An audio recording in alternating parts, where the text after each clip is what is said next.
Welcome back to another live stream this week. I'm doing 2 live streams this week because I have a lot to say this week. So I'm going to wait for everyone to join in, whether you're tuning in on LinkedIn or YouTube. We're able to stream to both those places at once, which is awesome. And I can see all your comments. So I don't want to waste any time. So let's get started here in about 1 minute. I'm just waiting to let people have a few seconds to join. I know there's a bit of a delay here. So while we are waiting, I'm just going to confirm this is going over to LinkedIn because I don't want any tech issues. All right. Looks like we're live on LinkedIn and I see people joining, which is great. Hi, Nicole. Hi, Zainab. And if you were here last Thursday, if you were here last Tuesday with me and you thought it was helpful, it would be great. Share this with a friend or even just tag them in the comments because this will be available afterwards. So people will be able to watch the recording of this. And let's get started here. So, what are we talking about today? We are talking about why treating your career like a product can be really helpful in helping you reach your goals faster. And, I think it's honestly a little ironic that many of you spend, your day to day at your job doing design, doing strategy for these products and companies you work on, but you don't apply a lot of these principles to your career. So that's what we're going to talk about today because I really believe that your career has a lot in common with a product and that the reason so many products fail is the same reason why it feels so difficult for you to reach your short and long-term career goals.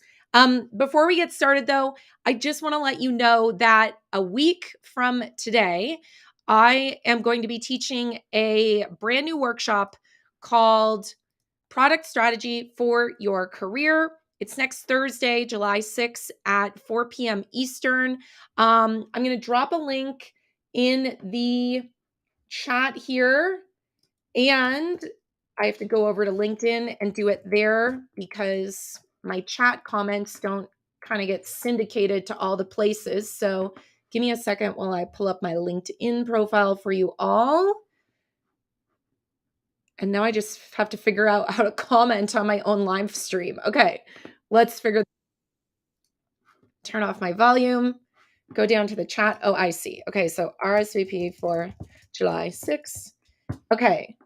There's that. And it looks like I cannot pin that comment. So just look for my face in the comments and you'll see it there. But that workshop next Thursday, product strategy for your career, we're going to go into a lot of this in much more detail.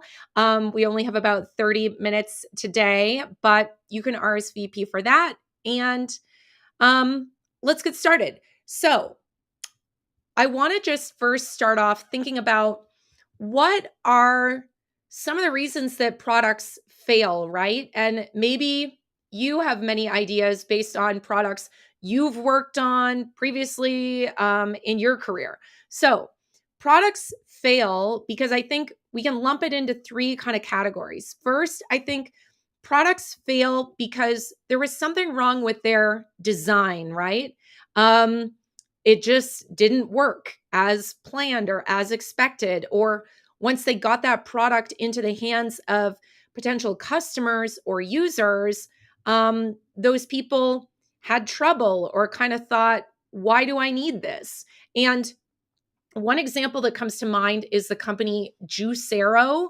If you Google that, you will find all kinds of really great articles about it. But Juicero was basically kind of like Nespresso for juice.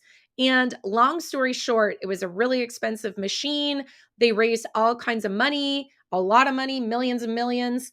And you put these kind of like plastic packages of fruit in this machine, and it would juice it.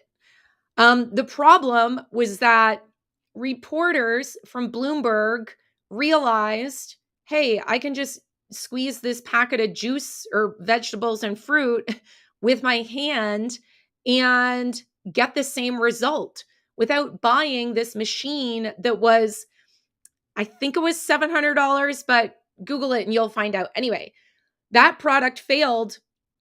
One of the reasons because of its design, right? Um, Another reason products fail, marketing. You can probably yourself think of many examples of marketing where the marketing failed or was not received in the way that the company intended. And, one company that comes to mind, this is going back a while, but after the iPod came out, Apple's iPod, um, and became so popular, Microsoft launched the Zune, their version of the iPod, but the Zune didn't really last. And my hunch is that Microsoft kind of had a big opportunity there, right? They didn't have to convince people like this concept of having this tiny device and all your music goes on it. And why is that such a benefit and everything? Like Apple had kind of paved the way. So all Microsoft needed to do was just like market this thing. But they didn't do that good a job. And as a result, the Zune did not last very long. Um, and the third reason that I think a lot of products fail is because of the sales component. And when I say sales, I'm talking about a lot of things. One of them, obviously, is price. One of them could be relationships, right? And you can probably think of examples, maybe in your own life, where you were going to buy a car or a house or insurance or something. And you already bought into kind of the design, right? The features and benefits of that house or that car or the insurance. You were already, attracted to this because maybe the marketing, maybe it was word of mouth marketing. And when it came time to kind of close the deal, you walked away because something didn't feel right or you were turned off, whether that was a sleazy salesperson or they changed the price on you or there were like all these hidden things that came up at the end. That's what I'm talking about when I say the sales part of this. So products can fail for three reasons. And I think most of the reasons fall into these three categories of the design, the marketing, and the kind of sales element. And so the thing I want you to picture is a stool. And each of these concepts, design, marketing, and sales, you need all those things for the stool to stand up, right? You can't just have marketing and design. If your sales is not strong, it's not going to be saved by your design and marketing. If your product is faulty, ultimately no amount of marketing and sales can help sell this product that, doesn't work, or that even if people do buy it, they write horrible reviews because it doesn't work, right? So this design, sales, marketing, it's like a stool, and we need all of them to work together. Otherwise, I don't think a company and a product really has a chance at long-term success. And what does this have to do with your career? It has a lot to do with your career because in your career, you are a product, and I call it the product of you. It's also the name of my book that's coming out in Q1. But in your career, you are a product, and companies are hiring you to do a job for them, right? Or if you do freelance, your freelance clients are hiring you to do a job for them. And if you want companies, hiring managers, recruiters, etc., to notice you and hire you, you have to show them how you are going to solve problems they have or needs they have. And this whole idea of the product of you and you being a product, this is not just about getting hired. So if you are happily employed right now, please don't tune out, because this definitely applies to you also. Because the thing to remember is that every day in your job, you are trying to get people to buy into things. You're trying to get them to buy into your ideas, your perspectives, your design concepts you made, sales strategies. You're trying to get your boss to buy into the idea that they should give you a promotion or a job title or a raise, right? And so every day in your job, you are trying to get people to buy into different things. And the customers for your product, like I said, it might be your boss is a customer of you because you want your boss to see your value and give you a raise. Another customer might be your colleagues, your peers, because you want them to see how awesome your skills and experience and superpowers are. So they mention that when they do a performance review. Um, who else are customers of you? Okay, your clients or stakeholders in your job, right? Because you want them to buy into your ideas and the suggestions for the projects you're working on in your job. And of course, obviously, hiring managers, recruiters, the decision makers are your customers because they are the ones that will ultimately result in you getting hired or not. And when we think of these parallels between your career and you as a product and companies, every CEO knows that it's really, really critical that you are always evolving and evaluating your product, right? You're staying current, you're understanding your markets and customers' needs and how things are changing. And a great CEO also knows that it's so important to always be marketing and selling your product, your service, your business so that it can stay visible. And that word visible is so important here because when you are visible, you stay top of mind. So that eventually, someday, when someone needs your product, your skills, your talent, your services, etc., your company or brand will be the first one they think of. And this is why I'm such a huge advocate of being visible in places and platforms where you think your quote customers hang out, right? And for me personally, earlier in my career, the places that I focused on staying visible were Twitter, first of all, and then eventually through an email newsletter that I started. And of course, Twitter is not as engaging as it used to be back in the, early mid 2000s. But when I talk about visibility now, and for me personally, how I maintain visibility for the product of Sarah is on LinkedIn for sure, Instagram, YouTube. Now, saying all this, I don't want you to think, oh my gosh, Sarah's telling me I need to go make accounts on all these platforms and make videos and articles and newsletters every day. That's not what I'm saying. The point of this is it's really important that you are doing small things to be marketing and selling yourself, to stay visible, to stay top of mind, so that people remember you and your skills and your experience, so that, someday when your colleagues are given a performance review, they remember, oh yeah, like I saw Sarah talking about or posting about that thing we worked on, whether or not it's publicly or privately. I mean, publicly on LinkedIn or privately, like at the virtual water cooler of your company, you want them to have you be top of mind. So I want to kind of try and make this really actionable for you.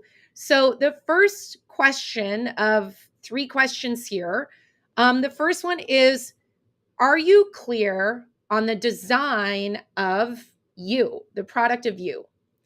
And what I mean is, do you have clarity on your core features, right? Products have features, you have features. Your features are your skills, your expertise, your experience, the knowledge that you have of maybe certain industries. Like, let's say you're a product designer and you have all these features, you know how to use this software and these design methods, and you're great at design systems and whatever.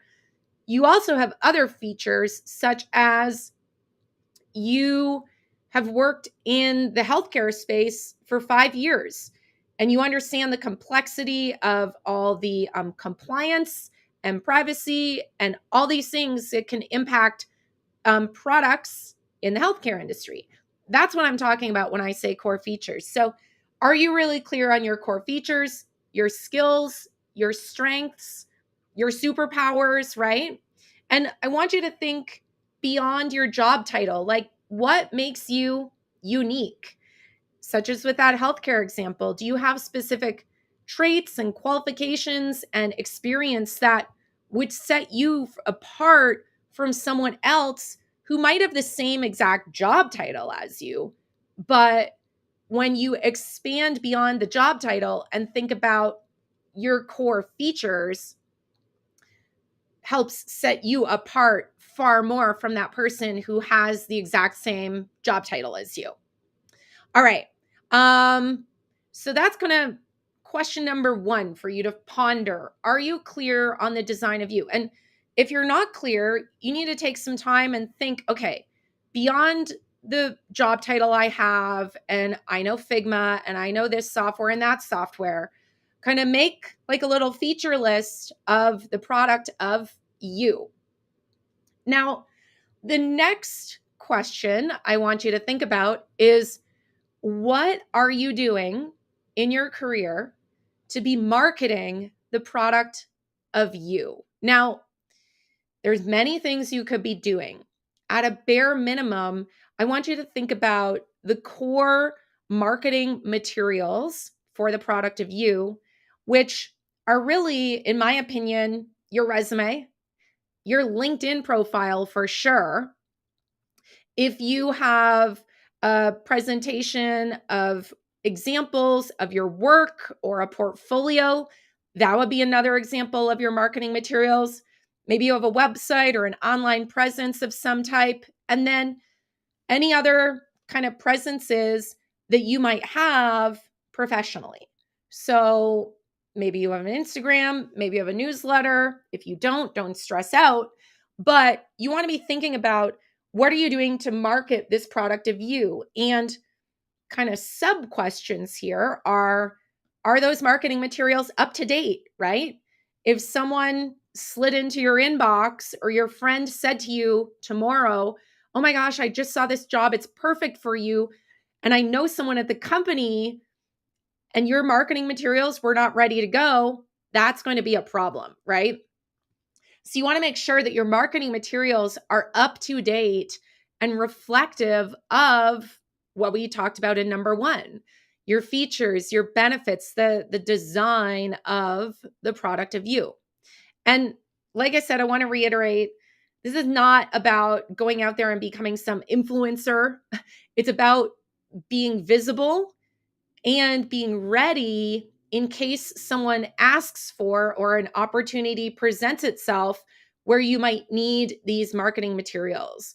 Another thing I would really mention here regarding the marketing of the product of you is that there's kind of a myth out there that in order for a product to be successful, you need like a big audience, or in the online space, you need a big email list or a big following on social media or something. And this notion of your ability to have customers, let's say, is dependent on having a large audience. I don't buy into that. It's less about the size of your network and more about the quality of those relationships. Because think of it like this: on LinkedIn, if you have 20,000 connections on LinkedIn, but you don't really have relationships with those people, those 20,000 connections are pretty useless if you were to email some of them or post on your profile and no one pays attention to you. So, by being really intentional and focusing on the quality of the relationships you have, not the size of your network, you are going to increase the chances that when you email them, when you message them, when you post say on LinkedIn that you're looking for a role, etc., they're actually going to pay attention to you, right?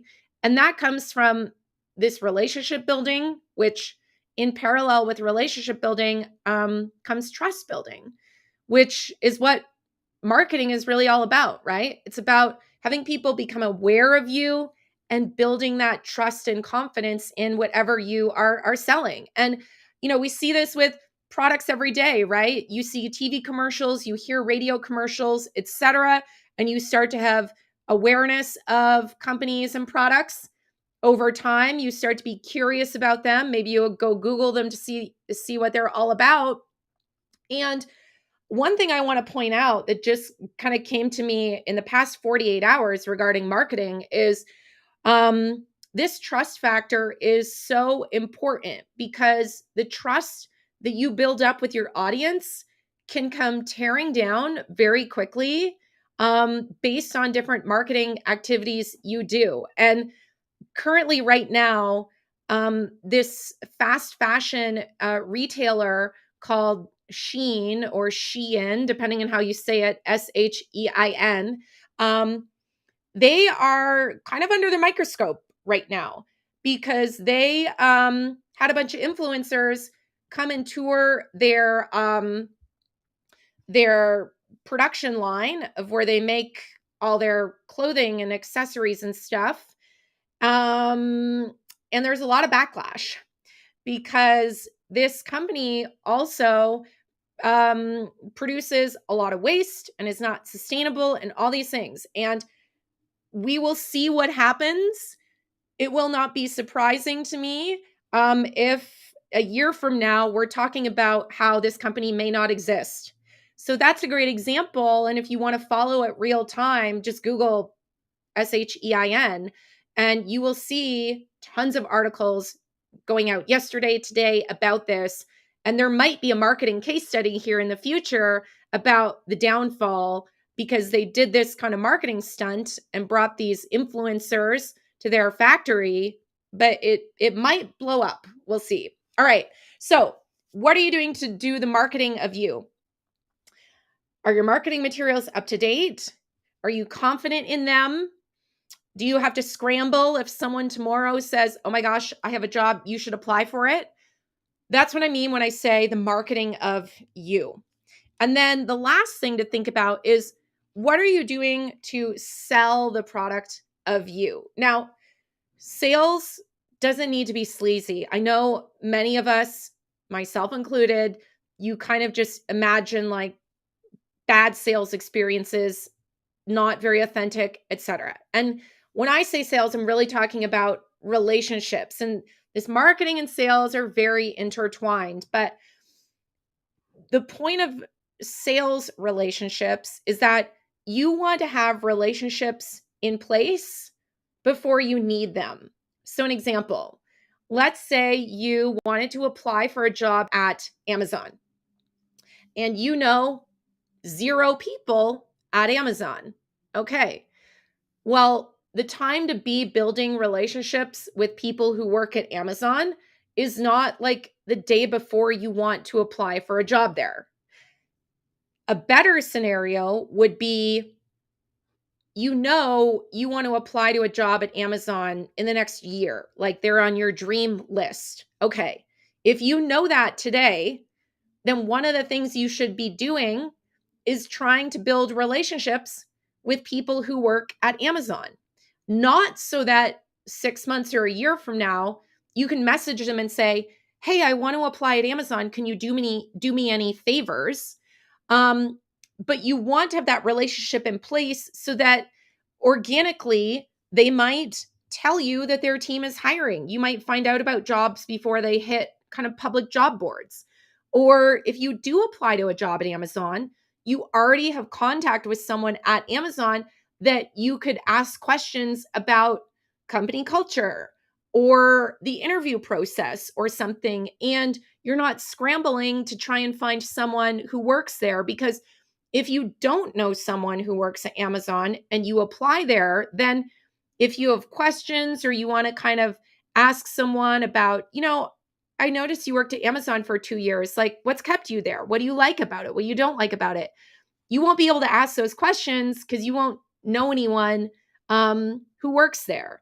And if you just start cold emailing people, who knows if they'll answer you? And plus, you're on a time crunch because you just applied, right? So that's what I mean when I say, what are you doing to sell the product of you? What are you doing to actively build relationships to help in this element of selling the product of you, right? This could also mean building relationships with people at your company in other departments. This is not just about getting hired. Could mean building relationships to get allies in other departments so that you have people to help sell ideas or sell pitches to for, things that you've come up with together. All right. So I know that was a lot. I want to recap really quick, and then I want to get into some Q&A. So we need to treat our careers as a product, because whether you're selling insurance or clothing or vacation packages or your skills as a professional, you're going to increase the chances that you're successful if you are mindful and intentional about the design of your product, the marketing of your product, and the sales of your product, right?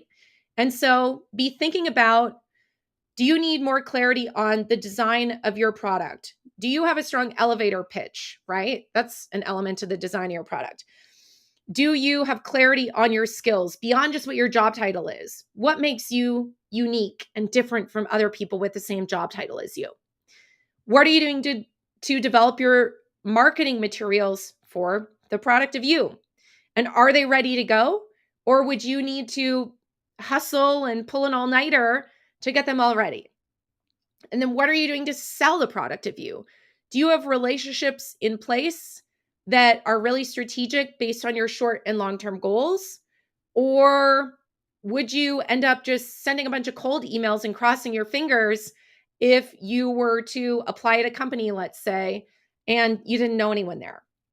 And remember that these three elements of this design, marketing, and sales, they have to work together because they're like this stool. And you need all three of them to hold you up in your career. So I'm curious now, if you had to put your kind of number one takeaway on a Post-it note, what's your number one takeaway or your aha or like brain exploding emoji type moment from this? I want to look and see here. So I'm going to look at the comments and see what your takeaways are. Okay. Some of you were asking what that fashion brand is. Let me just pull up an article. If you just go to the news tab of Google search results, it's blowing up. News. Here's a Washington Post article. And here is what's another one? Let's see. Yeah, Insider. I don't know if this is behind a paywall, but I don't think it is. No, not right now. That's not behind a paywall. There you guys go.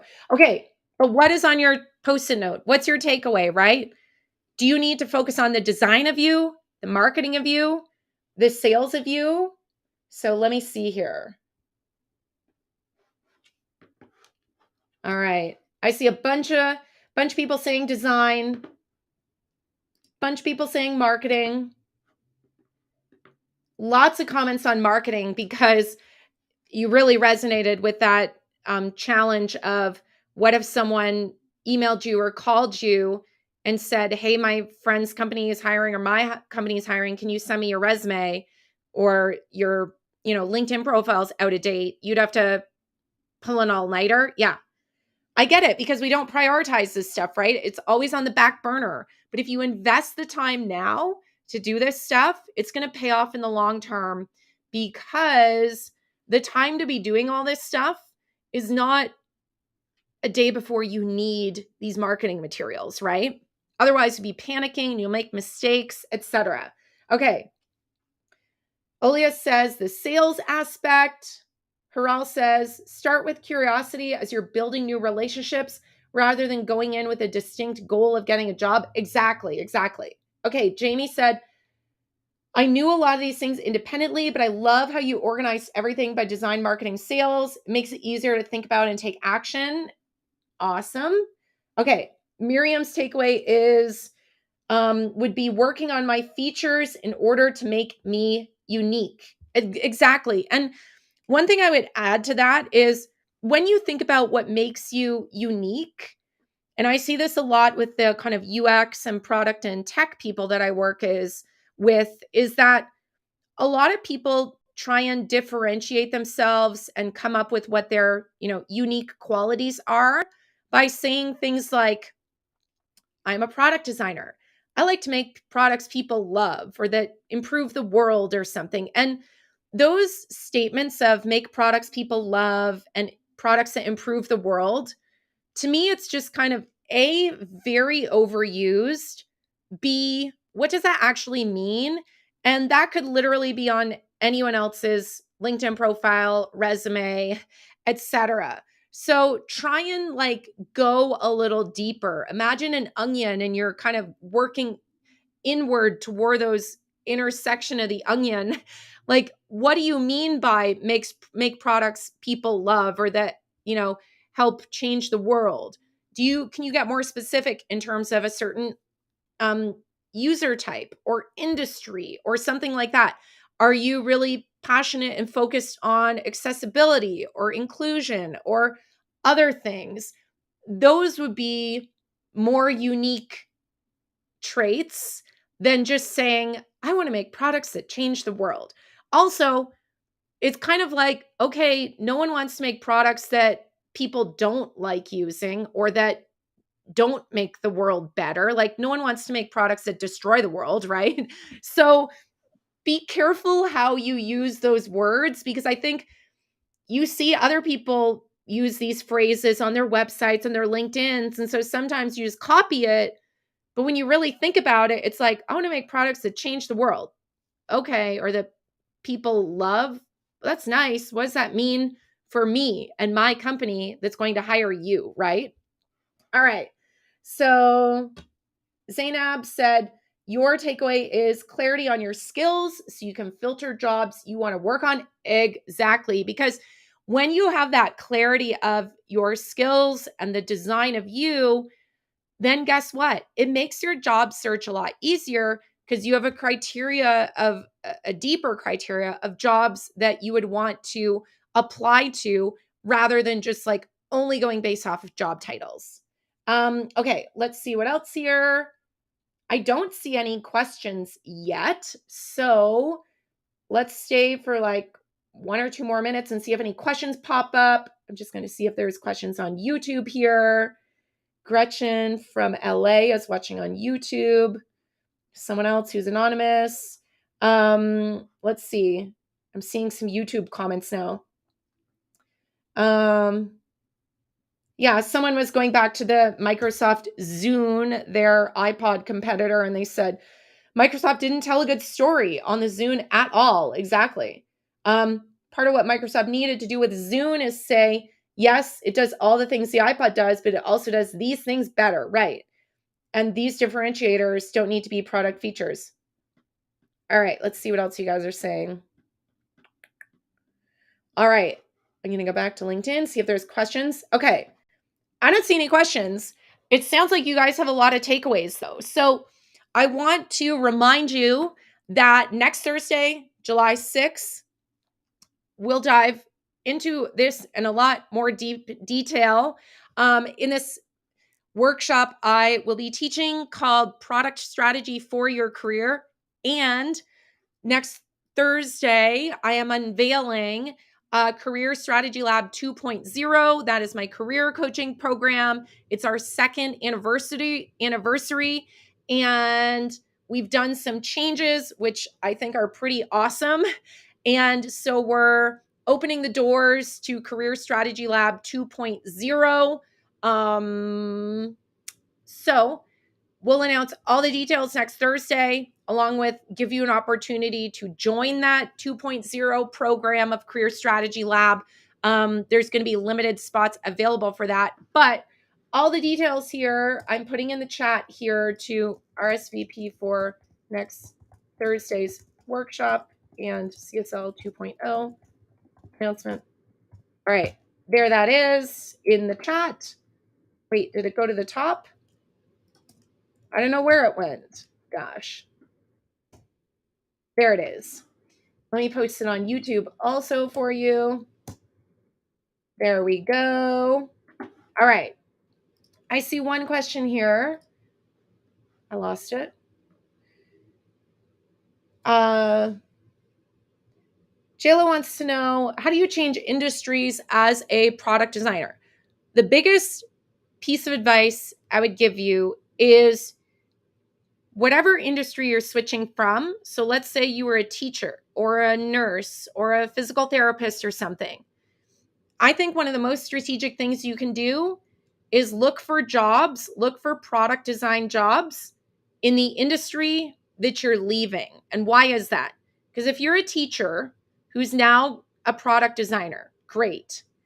If you apply to product designer jobs at education companies, ed tech companies, who knows what other opportunities there are related to kind of your teaching background, you will come across as a more desirable candidate potentially because you will have those, let's say, 5 years of experience or 10 years of experience in the education industry, which will allow you to be a better product designer at that company because you're going to have all that knowledge of the industry that someone who's never worked in education before may not have. So that's the number one thing I think you should think about when it comes to how you position your previous experience and then how you highlight that maybe in cover letters or in what you talk about in interviews. And of course, the companies you apply to. All right. Hopefully that gives you something to think about. That's all the time we have for today, guys. So I hope to see you next Thursday at this workshop, Product Strategy for Your Career. The link is in the comments. And if you don't already, make sure you follow my LinkedIn profile, and then turn the bell on my profile so that you get these notifications next time I go live. I'm going to be doing more of these in July, or sign up for my newsletter, and sometimes I announce them there also. All right. I hope you have a great rest of your day and a long weekend for many of you. Thanks for hanging out, and I'll see you next time and hopefully next Thursday. All right. Thanks, everyone. See you.